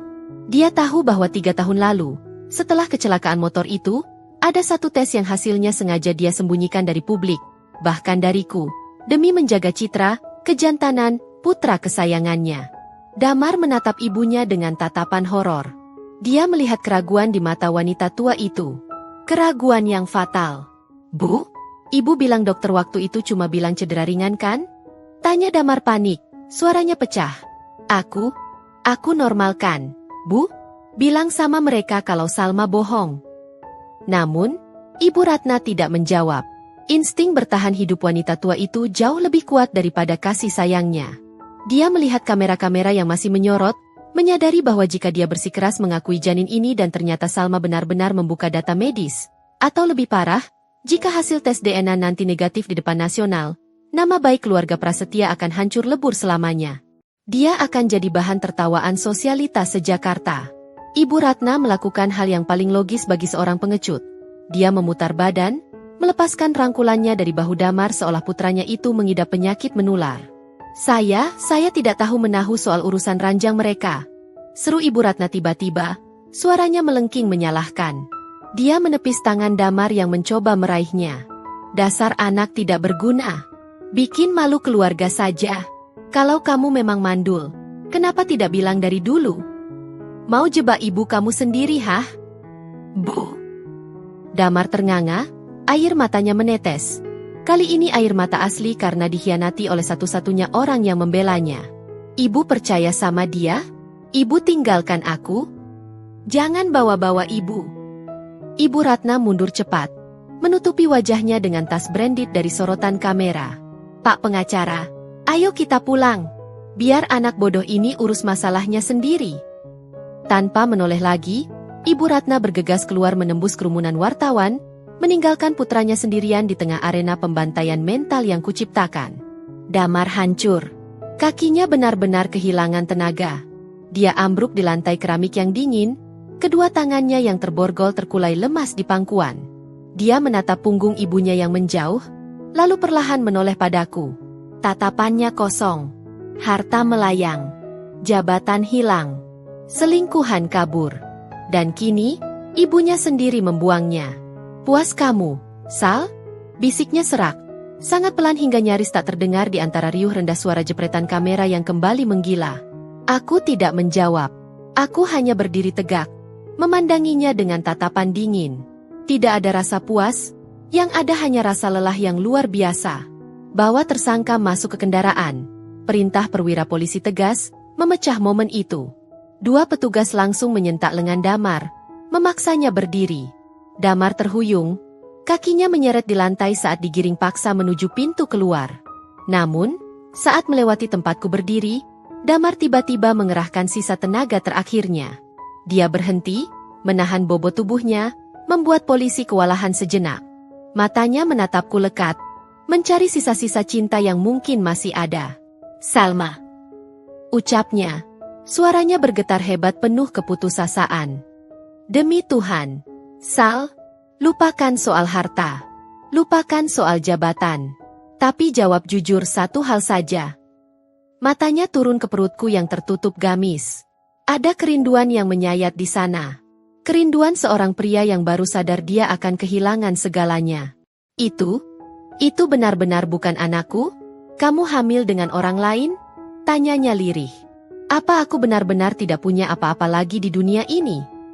Ayah hendak maju untuk mengusir Damar, tapi aku mengangkat tangan, memberi isyarat agar ayah diam. Aku melangkah maju mendekati Damar. Sangat dekat, hingga aku bisa mendengar napasnya yang tersengal. Aku menatap mata suamiku itu. Mata yang dulu selalu menatapku dengan cinta, lalu berubah menjadi penghinaan, dan kini menjadi kehampaan. Aku mencondongkan tubuh, mendekatkan bibirku ke telinganya agar tak ada kamera atau polisi yang bisa mendengar. Ini rahasia terakhir kami. Hukuman terberatnya. Kamu mau tahu kebenarannya, Mas? Bisikku lembut, namun menusuk seperti jarum es. Damar mengangguk kaku, air mata mengalir di pipinya yang kotor. Aku bohong soal kemandulanmu, bisikku. Tubuh Damar tersentak hebat. Matanya membelalak lebar. Ini anakmu, lanjutku, memastikan setiap kata mendarat telak di jantungnya. Darah dagingmu, cucu yang didambakan ibumu, pewaris sah yang bisa menyelamatkanmu dari kemiskinan. Wajah Damar seketika berubah cerah. Secercah harapan meledak di matanya. Dia membuka mulut hendak berteriak pada polisi, pada wartawan, pada ibunya, bahwa dia punya anak, bahwa dia punya harapan. Namun, sebelum suara keluar dari tenggorokannya, aku memotongnya dengan kalimat pamungkas. Tapi, bisikku lagi, kali ini dengan nada final yang mematikan. Kamu tidak akan pernah menyentuhnya. Kamu tidak akan pernah mendengar tangis pertamanya. Kamu tidak akan pernah dipanggil ayah olehnya. Kenapa? Damar tercekat. Karena di mata hukum, dan di mata anak ini nanti ayahnya sudah mati hari ini. Mati saat dia membuang bekal ibunya ke tong sampah. Aku menarik wajahku menjauh, menatapnya dengan tatapan asing. Selamat menikmati penjara, Mas. Bawa penyesalan ini sampai kamu tua. Bahwa kamu punya segalanya. Istri yang setia, anak yang dikandung, dan mertua konglomerat. Tapi kamu membuangnya demi gengsi sesaat. DEG. Kalimat itu menghancurkan sisa kewarasan Damar. Harapan yang tadi sempat melambung, kini dihempaskan ke jurang terdalam. Dia menyadari ironi nasibnya. Dia memenangkan lotre kehidupan, tapi merobek tiketnya sendiri. Tidak. Salma. Teriakan Damar pecah, melengking mengerikan seperti binatang yang disembelih. Ini anakku. Pak Polisi. Itu anak saya. Saya bukan mandul. Ibu. Balik, Bu. Itu cucu ibu. Damar meronta gila-gilaan, mencoba melepaskan diri untuk menggapai perutku. Tapi polisi tidak mau ambil risiko lagi. Mereka menyeretnya paksa, lebih kasar dari sebelumnya. Jalan. Diam kamu, bentak polisi. Salma. Jangan ambil dia. Maafkan aku. Aku ayahnya. Salma AA. Suara teriakannya menjauh, terseret keluar pintu kaca, lalu ditelan oleh hiruk-pikuk di luar dan akhirnya diredam oleh suara pintu mobil tahanan yang dibanting keras. Blam. Sirine polisi meraung, menjauh, membawa pergi masa laluku. Membawa pergi pria yang pernah kucintai. Pria yang kini hanya tinggal sejarah kelam. Lobi kembali hening. Hanya tersisa suara napasku yang berat. Aku memegang perutku. Ada getaran halus di sana. Entah itu bayiku atau hanya perasaanku saja. Tapi rasanya dia sedang memberiku kekuatan. Sudah berakhir. Nak, bisikku. Ayah merangkul bahuku dari samping. Ayo pulang, Sekar. Rumah kita menunggumu. Aku mengangguk lemah. Namun saat kami berjalan menuju pintu keluar, mataku menangkap pantulan diriku di pintu kaca. Wanita bergamis sage green, dengan mata bengkak tapi dagu terangkat tinggi. Di belakang pantulan itu, aku melihat bayangan samar masa depan yang menakutkan namun menantang. Menjadi ibu tunggal. Menjadi pewaris tunggal. Tiba-tiba, kepalaku pening lagi. Bukan karena sedih, tapi karena realita baru yang menghantam. Harta triliunan rupiah ini, kekuasaan ini, apakah aku siap? Atau apakah uang ini akan mengubahku menjadi monster seperti Damar? Di luar, langit Jakarta mulai gelap. Hujan turun deras, seolah mencuci jejak-jejak dosa hari ini. Aku melangkah keluar, menembus dinding hujan, meninggalkan Salma yang lama di belakang. Namun, satu pertanyaan terakhir dari seorang wartawan yang nekat mendekat sebelum dihadang bodyguard ayah, membuat langkahku terhenti sejenak di ambang pintu mobil mewah itu. Bu Salma, apa ibu akan menikah lagi demi status anak itu? Aku menoleh perlahan. Menikah lagi? Setelah semua pengkhianatan ini, aku tersenyum tipis. Senyum yang penuh misteri. Saya tidak butuh suami untuk menjadi bahagia, jawabku pelan. Pintu mobil tertutup rapat, memisahkan aku dari dunia luar. Namun di dalam keheningan mobil yang kedap suara itu, aku mendengar bisikan hati kecilku yang paling jujur. Benarkah aku sekuat itu? Klah! Bunyi piring seng beradu dengan lantai semen yang dingin memecah lamunan Damar. Seorang sipir bertubuh besar menendang pelan nampan makanan itu ke dalam sel jeruji besi berukuran 3x4 meter yang pengap. Makan, ujar sipir itu datar, lalu berlalu pergi. Langkah sepatu botnya menjauh, meninggalkan keheningan yang menyiksa. Damar menatap nanar isi piring itu. Nasi cadong. Nasi perai yang keras dan menggumpal. Sepotong tahu rebus pucat yang sudah dingin, dan sayur kangkung layu yang kuahnya bening seperti air cucian beras. Tidak ada aroma menggugah selera. Hanya bau apek yang bercampur dengan bau pesing dari toilet di sudut sel. Perut Damar berbunyi nyaring, perih melilit. Sudah 6 bulan dia mendekam di sini. 6 bulan sejak hari dia dibuang oleh dunia. Tubuhnya yang dulu tegap dan terawat kini kurus kering. Tulang pipinya menonjol. Matanya cekung dengan lingkaran hitam yang pekat. Kulitnya kusam, tak ada lagi skincare mahal atau parfum branded yang menempel. Dengan tangan gemetar yang kuku-kukunya hitam kotor, Damar memungut sebutir nasi keras itu. Dia memasukkannya ke mulut. Keras seperti kerikil. Saat dia mengunyah dengan susah payah, air matanya menetes jatuh ke piring seng. Tiba-tiba, indera penciumannya berhalusinasi. Di tengah bau apek penjara, dia seolah mencium aroma terasi bakar, kencur, dan jeruk limau. Aroma ayam taliwang. Aroma masakan Salma. Bayangan itu muncul begitu nyata. Daging ayam yang empuk, bumbu pedas yang meresap sampai ke tulang, dan nasi pulen yang masih mengepul hangat. Dulu makanan semewah itu tersaji setiap hari di mejanya. Gratis. Dibuat dengan cinta. Dan dia membuangnya. Dia menyebutnya sampah. Maaf. Isak Damar lirih. Suaranya parau memantul di dinding sel yang lembab. Dia memukuli dadanya yang sesak. Aku lapar. Sal, aku lapar. Di sudut lain sel, tikus got melintas cepat. Damar tidak peduli. Dia memakan nasi keras itu sambil menangis meraung-raung dalam diam, menelan penyesalan yang jauh lebih pahit daripada empedu. Fiona tidak pernah menjenguknya. Ibunya, Ibu Ratna, kabarnya sudah pindah keluar kota karena malu, memutus semua kontak. Dia benar-benar sendiri, membusuk bersama egonya yang sudah mati. Jauh dari jeruji besi yang dingin itu, aroma yang berbeda memenuhi ballroom hotel bintang 5 di pusat kota Jakarta. Aroma wangi pandan, santan gurih, dan rempah-rempah Nusantara menyeruak elegan, berbaur dengan wangi bunga melati segar yang menghiasi setiap sudut ruangan. Ribuan tamu undangan berbalut busana formal berdesak-desak antusias, kamera wartawan berkedip tanpa henti. Di atas panggung yang megah, berdiri sebuah podium kaca. Dan di sanalah aku berdiri. 6 bulan telah mengubah segalanya.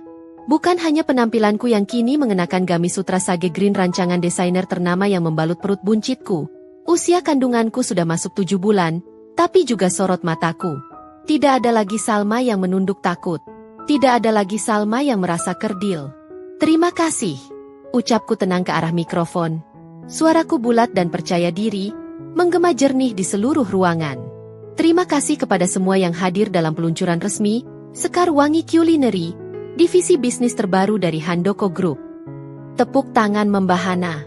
Ayah, Pak Handoko, duduk di barisan paling depan. Wajah tuanya berseri-seri, matanya berkaca-kaca menatapku penuh kebanggaan. Di sampingnya, Sanusi tersenyum lebar sambil memegang tablet yang menampilkan grafik saham perusahaan yang melonjak naik sejak aku diumumkan sebagai pewaris. Aku turun dari podium, berjalan pelan karena perutku yang makin berat. Namun, langkahku ringan. Aku tidak menggunakan warisan ayah untuk berfoya-foya atau membalas dendam dengan pamer kekayaan. Aku menggunakan modal itu untuk membangun impian yang dulu dihina damar, memasak. Aku berjalan menuju sebuah meja display khusus di tengah ruangan, yang disorot lampu spotlight keemasan. Di atas meja beludru merah itu, bukan berlian atau emas batangan yang kupajang, melainkan sebuah benda logam tua yang catnya sudah terkelupas dan penyok di bagian tutupnya. Rantang enamel bermotif bunga. Rantang yang sama yang dulu menggelinding di lantai lobi kotor. Rantang yang sama yang membuatku disebut gembel. Kini, rantang itu menjadi ikon. Menjadi simbol dari brand catering premium yang kupimpin. Aku mengusap tutup rantang itu lembut. Di dalamnya, tersaji menu andalan restoran kami, ayam taliwang resep ibu. Menu yang kini dijual dengan harga ratusan ribu per porsi dan dipesan oleh pejabat serta selebriti. Menu yang dulu dianggap sampah oleh suamiku, kini menjadi rebutan orang-orang terkaya di negeri ini. Bu Sekar, panggil seorang wartawan wanita muda dengan sopan, menyebut nama asliku yang kini kembali kupakai. Apa filosofi di balik rantang butut yang ibu jadikan logo perusahaan ini? Aku tersenyum, menatap rantang itu, lalu menatap perut buncitku. Ada tendangan kecil dari dalam sana. Anakku, anak yang akan lahir tanpa ayah, tapi akan tumbuh dengan cinta yang melimpah dari kakek dan ibunya. Rantang ini mengajarkan saya satu hal penting. Jawabku pelan, namun didengar oleh semua orang yang mengerumuniku. Hening. Semua menunggu. Bahwa nilai sebuah benda, atau seseorang, tidak ditentukan oleh kemasannya yang penyok atau kusam. Tidak ditentukan oleh label harga atau merek yang menempel. Aku menatap lurus ke kamera, seolah menembus lensa itu untuk berbicara pada masa laluku, pada Damar, pada Ibu Ratna, dan pada semua orang yang pernah merendahkan orang lain. Nilainya ditentukan oleh isi di dalamnya, oleh ketulusan yang menyertainya. Rantang ini pernah dibuang ke tong sampah karena dianggap jelek. Tapi bagi orang yang mengerti rasanya, bagi ayah saya ini adalah harta karun yang membawanya pulang ke rumah. Ayah berdiri, menghampiriku dan merangkul bahuku erat. Dia mencium keningku di depan semua orang. Kamu membuat ayah bangga. Nak, ibumu pasti tersenyum melihat ini dari surga. Aku mengangguk. Air mata haru menetes. Tapi kali ini rasanya manis. Acara selesai saat senja mulai turun. Langit Jakarta berwarna jingga keemasan, indah sekali. Aku berdiri di balkon penthouse kantor baruku, menatap gedung-gedung pencakar langit di bawah sana. Di salah satu sudut kota yang gelap dan kumuh, ada seorang pria yang sedang menyesali hidupnya di balik jeruji. Aku sudah memaafkannya, demi ketenangan jiwaku dan bayiku. Tapi memaafkan bukan berarti melupakan, dan bukan berarti kembali. Hukum tabur tuai telah bekerja dengan adil. Aku meletakkan tangan di perutku lagi. Kita akan baik-baik saja. Nak, bisikku pada janin yang bergerak aktif. Kamu tidak butuh ayah yang kaya raya atau berpangkat tinggi. Kamu hanya butuh ibu yang tahu harga dirinya, dan kakek yang menyayangimu apa adanya. Angin sore meniup ujung jilbabku. Aku, Sekar Wangi, putri yang hilang, istri yang dibuang, kini telah kembali. Bukan sebagai korban, tapi sebagai pemenang yang menulis takdirnya sendiri. Harga diri bukan tentang apa yang kamu bawa di tanganmu, tapi seberapa kuat kamu menggenggam apa yang kamu yakini benar di hatimu. Dan rantang penyok itu akan selalu ada di meja kerjaku, mengingatkanku bahwa dari tempat sampah sekalipun, bunga yang wangi bisa tumbuh mekar jika dirawat dengan ketulusan. Nah, Sobat Dira Story, itulah akhir perjalanan Salma, atau Sekar, yang mengajarkan kita bahwa emas tetaplah emas meski terendam di lumpur, dan sampah tetaplah sampah meski dibungkus sutra. Jangan pernah insecure dengan kesederhanaanmu, karena ketulusan hati adalah mata uang yang paling mahal di hadapan Tuhan dan orang-orang yang tepat. Bagaimana menurut kalian nasib Damar? Apakah setimpal? Tulis pendapat kalian di kolom komentar ya. Jangan lupa subscribe channel Dira Story dan nyalakan lonceng notifikasi agar kalian tidak ketinggalan drama-drama emosional dan penuh plot twist lainnya. Sampai jumpa di kisah selanjutnya.